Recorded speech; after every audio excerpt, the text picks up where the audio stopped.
this is Jolene Montgomery, and I want to show you a couple of different ways I try to keep the barrels up.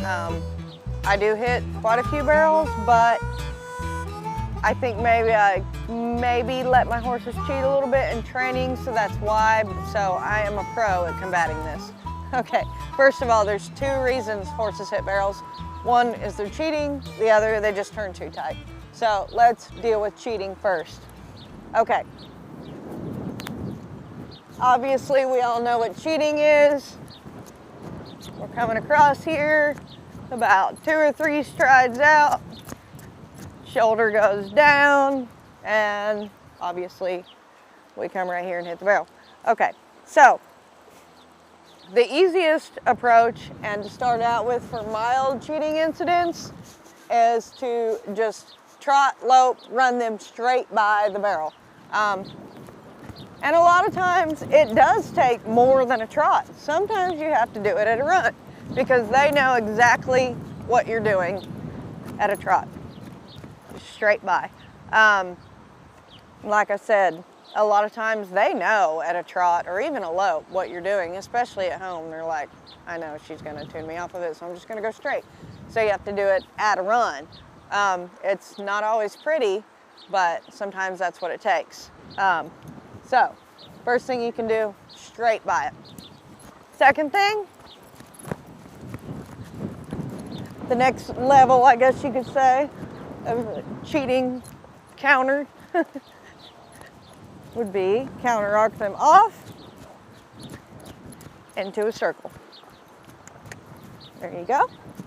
Okay, one other thing, and some people may think I'm crazy, maybe I am, I don't know, but in drastic measures, okay, what do we teach our horses? Follow the rein, oops, go in the direction you ask them to. So, sometimes I'll even come up to the barrel and just straight up pull them around the other way. Hey, don't go that way, go this way. I know it seems like, well, that's gonna make them drop their shoulder in there. Maybe, but sometimes I think we overthink it. This is very basic. Pull this way, turn that way. Pull this way, come this way. So, like I said, a lot of times, if they're cheating bad, when I'm working them at home, I'll lope up to the barrel and just straight up turn them the other way. Fair warning though, sometimes if you do too much of that, when you go to make a run, if you bump them over, they will go that way. But anyway, okay, so that's pretty much what I do about cheating. And like I said, the faster you're going when you're trying to keep them from it, the better off it's gonna work. It does not really work at a trot. They're too smart for that. The other reason we hit barrels, they just turn too tight. They have either too much room coming in or they're just very talented. So really the biggest way to combat that is to move them forward faster.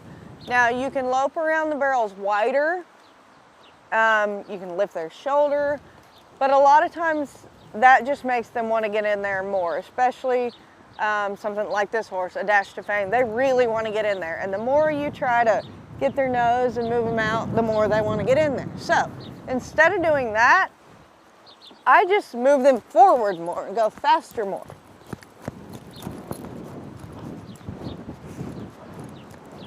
Just come up here like normal, and I'll get a little wider. But instead of trying to get their nose like this and move them out, what's that doing? That's just making him want to get in there more. So instead of doing that, I'm going to straighten everything back up and just go faster, forward, forward, forward, forward. Because what's happening when they're turning too tight, they're slowing down too much. So, whoops. And it's not always pretty, but it's not a judged event, so that's good. So I can just go straighter. So, and that's my main approach when they're just turning too tight. Now I have had horses, very few, and I said earlier, I don't do the lifting thing, and I really don't, but I have had 1 or 2 where I'd come up, easy buddy, come up to the barrels and I just had to just throw it to him and just drive forward as hard as you could. Sometimes you just have to grit up. Those ones that are really, really turny, you just have to kind of go into the arena saying, I'm gonna leave the barrels up and do whatever it takes. And I'll even, you know, and everybody has their own physical capabilities, strengths, and weaknesses, so this may not be on your agenda, but if so, I do stretches before I even run, because especially if it's for big money, if I gotta lift my leg clear up like this to try to save the barrel, that's what I'm gonna do. Do I recommend that? If you think you can, go for it. If not, maybe just keep tuning.